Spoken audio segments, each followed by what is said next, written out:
Graça e paz, graça e paz. Deus abençoe a todos. Estamos de volta falando sobre Apocalipse e fizemos aqui um breve comentário da parte introdutória, da saudação de João às igrejas da Ásia, lá, as 7 igrejas para as quais foram endereçadas a carta de Apocalipse: Éfeso, Esmirna, Pérgamo, Tiatira, Sardes, Filadélfia e Laodiceia. Ele fala de Jesus Cristo, que é a testemunha fiel, o primogênito dentre os mortos e o soberano dos reis da terra. Ele que nos ama e, mediante seu sangue, nos libertou de todos os nossos pecados e nos constituiu reino e sacerdotes para servir a Deus, seu Pai. Graças a Deus pela sua palavra. A fonte de perdão, Jesus Cristo, o Senhor, a fonte de renovação, restauração, de vivificação. Falando de Apocalipse, falando de Cristo Jesus, falando de certeza da vida eterna, eis aqui, eu não ando em busca de chaves, mas a Bíblia, chaves interpretativas, mas a Bíblia declara quem é Cristo Jesus. O cristão não é em nada superior a nenhum dos demais seres humanos da Terra. O cristianismo não inspira a ideia de superioridade, tá bom? O cristão, ele não é perfeito. A Bíblia fala do aperfeiçoamento pela fé mediante a graça. A Bíblia fala do aperfeiçoamento no sentido de preparação ou capacitação para a execução de uma atividade, tá? Perfeição em relação a um propósito. Mas o propósito de Deus em constituir a igreja como reino e sacerdotes é para que o cristão expresse pelo poder do Espírito Santo, pela atuação da palavra viva através de si mesmo, a dinâmica perdoadora de Deus. O cristão é aquele que tem a vida arrependida, aquele que tem a vida voltada para Deus, aquele que se arrepende, se volta para Deus, mediante a graça salvadora revelada em Cristo Jesus. E assim decide viver, não porque é perfeito, não porque é perfeito, mas porque confia naquele que é perfeito, naquele que é a expressão máxima do amor de Deus para com a humanidade, com seu sangue e com seu sangue, o sangue de Cristo Jesus, nos libertou de todos os nossos pecados, de todos os nossos pecados, passados, presentes e futuros, porque não há quem não peque.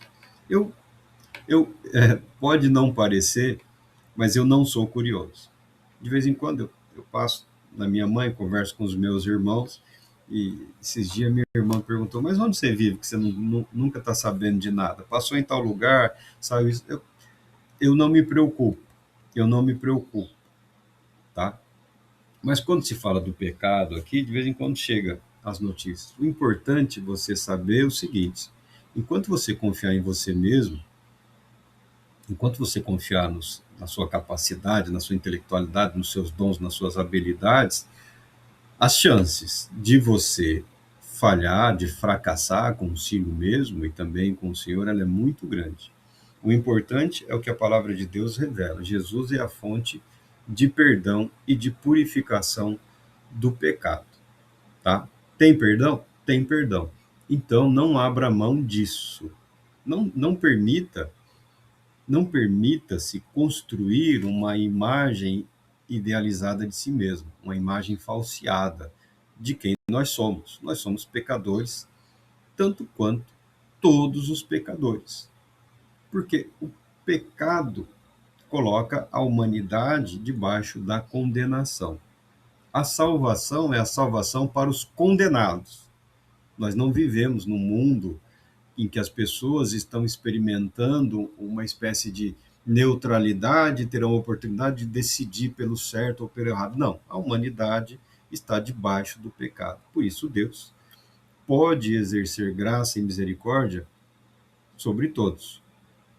E essa graça e essa misericórdia se revela eficiente e eficaz na vida de todo aquele que crê. Então, o perdão está aí garantido. a disposição de Deus em perdoar o pecador, ela não mudou em absolutamente nada. Vida na graça, vida no amor de Deus, vida no poder de Deus, é vida que recorre à fonte de purificação, de santificação. O que eu estou dizendo?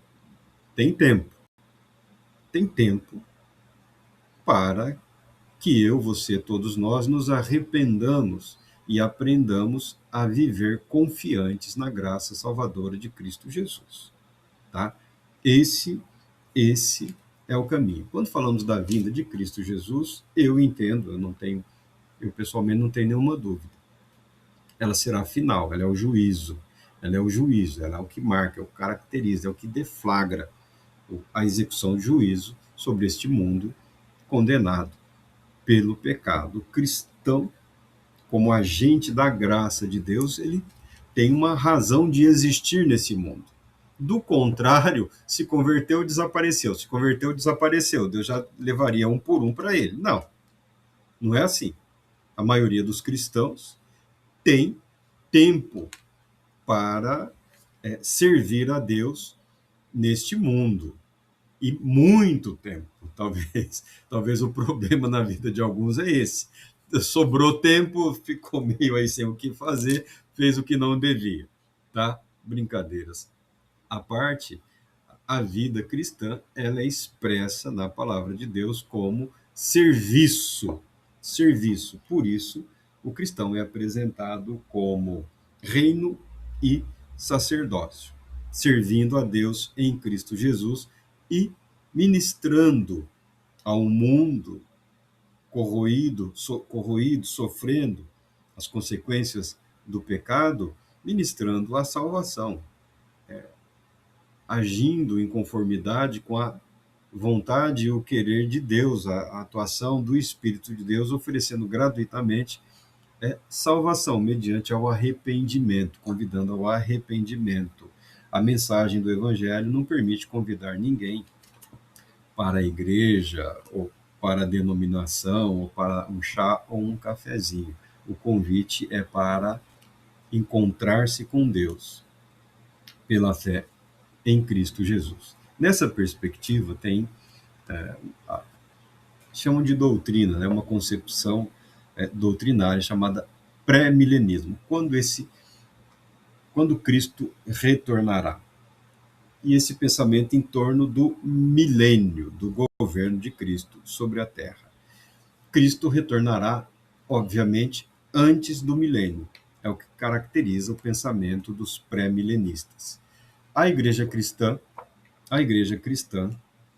nos seus inícios, nos seus primeiros 300 anos, 400 anos, foi predominantemente pré-milenista, acreditando que Cristo retornaria e, com o retorno de Cristo, a instalação do milênio, tá?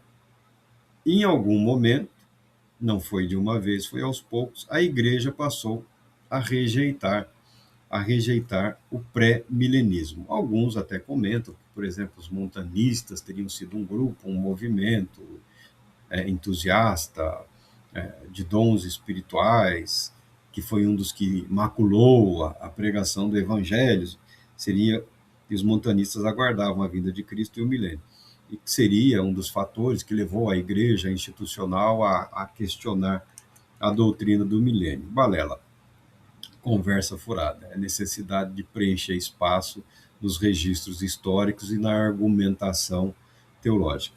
A igreja passou a, a rejeitar a doutrina pré-milenista de que, com a vinda de Cristo Jesus, a vinda de Cristo Jesus precede o milênio, a partir do momento em que ela também passou a rejeitar a revelação escriturística, especialmente a profecia do livro de Apocalipse, como inspirada por Deus, porque ela se viu debaixo da condenação que a revelação traz sobre a igreja que se confunde com a Babilônia. Tá bom? Porque a partir do chamado quarto século, 300 e pouco, né, que o primeiro século vai, teoricamente, do 1 ao 100. O segundo século, até o 200, o terceiro século até 300. Então, de 101 a 300 é o terceiro século. Então, vai para frente. Terceiro, quarto século foi o período em que a igreja passou a se tornar uma instituição que assumiu um governo episcopal, a figura do bispo monárquico. Isso em oposição ao que foi o início da trajetória da igreja, em que os seus líderes eram um corpo de homens e também havia mulheres, sim. É um grupo de indivíduos reconhecidamente capacitados pelo Espírito de Cristo, vivificados pela palavra viva, aptos a exercerem a posição do pastoreio, do ministério, do serviço, da edificação da igreja como um todo. Tá? No seu início, as chamadas lideranças cristãs, elas eram reconhecidas também pela igreja.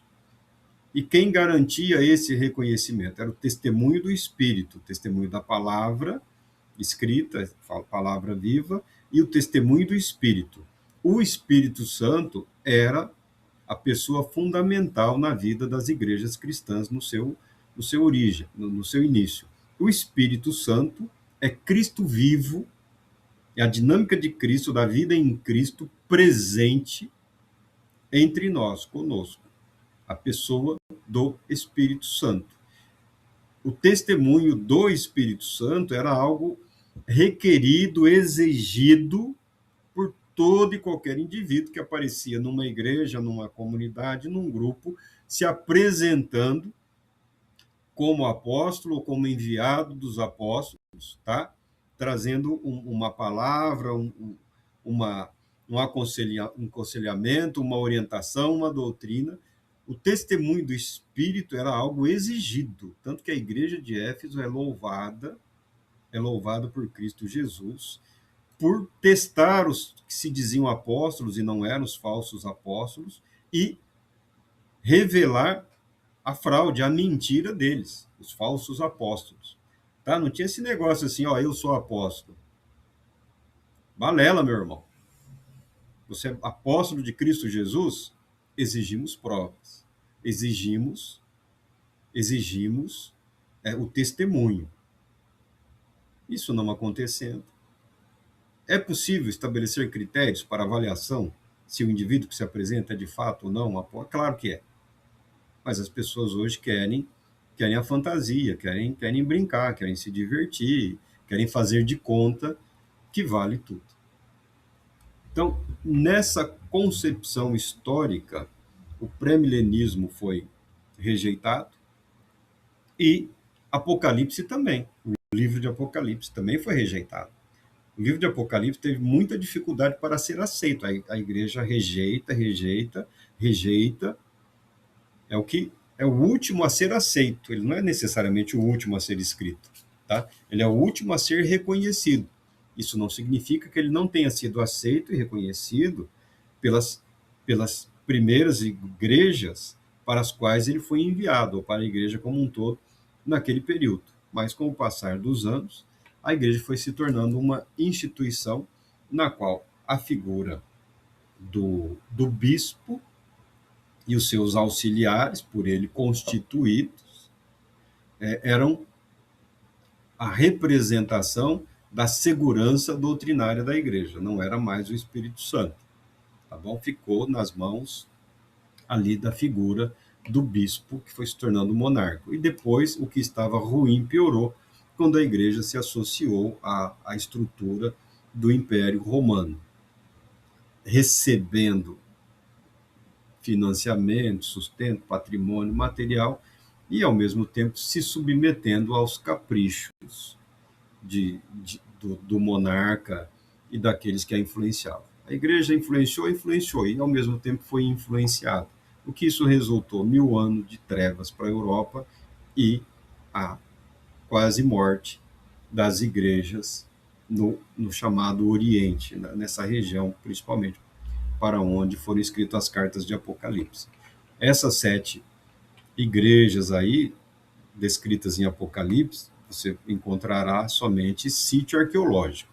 A presença de uma igreja viva, de cristãos nessa região, ela é muito pequena, insignificante, se é que ainda existe. Hoje, o turismo religioso aí criou essa impressão de vida cristã e espiritual nessas regiões específicas, mas não o é. Depois falaremos de igreja por igreja. Então, o pré-milenismo, ele sempre foi a visão dos cristãos, tá? Qual é o problema do pré-milenismo? Ele não tem problema nenhum. Ele não tem problema nenhum. Até que surgiu um grupo de pessoas que são os arrebatacionistas. Okay? Não bastou firmar, não bastou estar fundamentado na certeza de que o milênio ocorre após a vinda de Cristo. Aí, preocupados consigo mesmos, eles desenvolveram o conceito de tribulação. A Bíblia fala de tribulação, a Bíblia fala da grande tribulação, a Bíblia fala de um período de tribulação. Quem estuda profecia, vê lá o livro de Daniel, está preocupado com uma semana para o cumprimento das profecias, uma semana. O problema é que o cumprimento do tempo não é necessariamente linear, tá? Não é necessariamente linear. Então, tem aqueles que passaram a defender o seguinte: Cristo virá depois, antes do milênio, mas depois da tribulação. Tá, e aí? E nós? Ele falou, não. Nós estaremos com Cristo durante a grande tribulação. Mas por quê? Não, porque ele não permitirá que a igreja sofra tamanho sofrimento. Mas a Bíblia fala que os que são de Cristo na sua vinda. Ele falou, não, será uma vinda invisível. Então o pré-milenista acredita que a manifestação de Cristo Jesus ocorrerá em 2 tempos. Uma que não é manifestação, que será somente para a igreja, que seria o arrebatamento, que a igreja desfrutaria de um período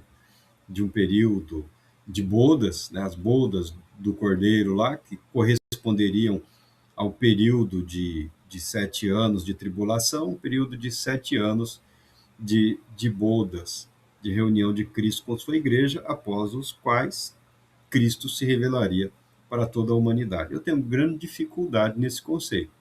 Eu tenho grande dificuldade nessa ideia. Do quê? Do arrebatamento? Não.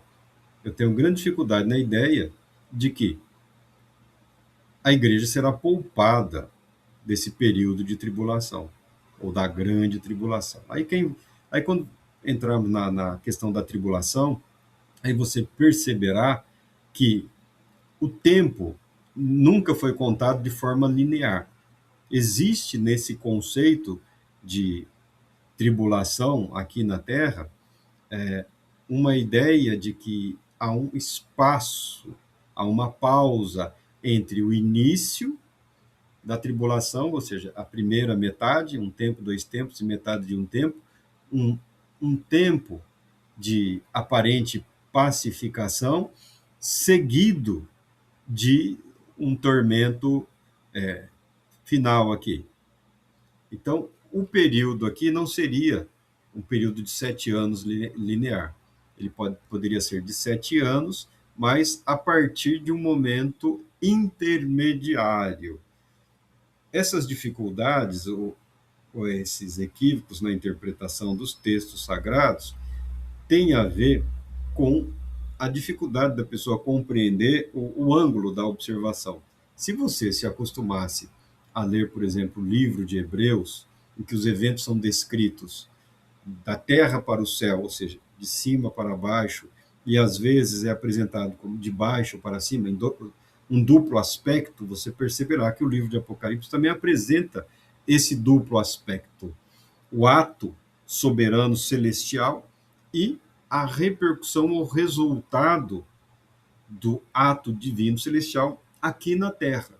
São 2 momentos. E como nós enxergamos aqui e como é descrito ou contemplado dos céus, tá? Isso você acrescenta a ideia de que o tempo para os participantes da vida eterna não tem o mesmo peso do que o tem para nós. Então, algo que é apresentado como momentâneo, para nós, estudando a história, às vezes é um período, um século. Houve todo um desenvolvimento até que a situação culminou no que foi descrito, no que foi revelado. E é assim que você busca compreender o livro de Apocalipse, tá? Então, eu pessoalmente entendo que a igreja não será poupada do sofrimento e da tribulação, porque é no sofrimento e na tribulação que se molda e que se revela a plenitude do caráter do cristão. Como não vai passar pela tribulação, sendo que a Bíblia mostra lá os santos que passaram pela tribulação, que venceram com seu sangue, que sofreram, que morreram, tá? Então essa ideia de poupar, essa ideia de eu sou amigo do rei, eu não preciso passar por isso, é uma ideia equivocada. Toda a história da igreja mostra que Deus não poupou os seus servos da dor, do sofrimento, do abandono, da perseguição, da humilhação. O apóstolo Paulo foi apedrejado. João, quando tem essa revelação, ele está aprisionado numa ilha. Ele foi colocado numa ilha lá, numa ilha deserta lá, tá? Ele foi banido do convívio social, ele foi isolado dos seus, tá bom? Está sofrendo. O sofrimento é uma constante na vida do cristão. O sofrimento é uma constante nesse mundo. Então, esse conceito da vinda de Cristo, dependendo de um período de tempo em que ele passará primeiro com a sua igreja, no evento denominado Bodas, e que esse evento não pode ser o mesmo, esse é um conceito novo. Isso é algo novo. Vem com o evangelicalismo, que busca e resgatou, em parte, a importância do Israel, do Estado-nação de Israel, que foi criado aí com reconhecimento das Nações Unidas, um povo, nação que viveu disperso por séculos, por quase 2 milênios, disperso por todo o mundo, teve o privilégio de ter ali um território que está relacionado à sua história, restaurado, renovado. E há quem acredita num propósito particular da, da nação-estado de Israel no plano de Deus. Eu não nego isso, eu entendo que há um propósito. O que eu não concordo é as pessoas confundirem, isso é inadmissível que o cristão confunda a refundação do Estado-nação de Israel com o que a Bíblia fala, o Israel de Deus. Tá? E também o cristão não tem o direito de confundir as denominações cristãs com a igreja de Cristo Jesus. Já passou do tempo de superar esse pensamento infantil, essas meninices. Não é porque se diz igreja, se apresenta igreja, que é igreja. Para ser igreja, tem que satisfazer aquilo que foi estabelecido por Cristo Jesus. E são mais do que 7 marcas, tá bom? A principal, a fundamental, é que a igreja se apresenta neste mundo como o corpo de Cristo em relação ao serviço, reino e sacerdócio. É o que diz aqui o apóstolo Paulo.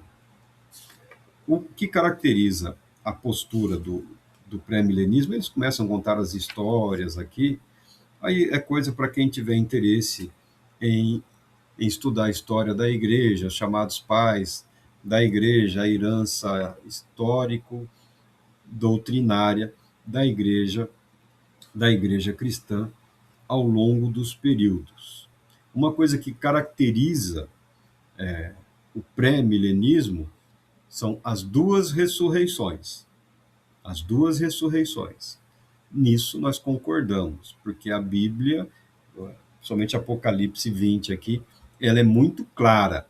O texto é muito explícito, é muito objetivo.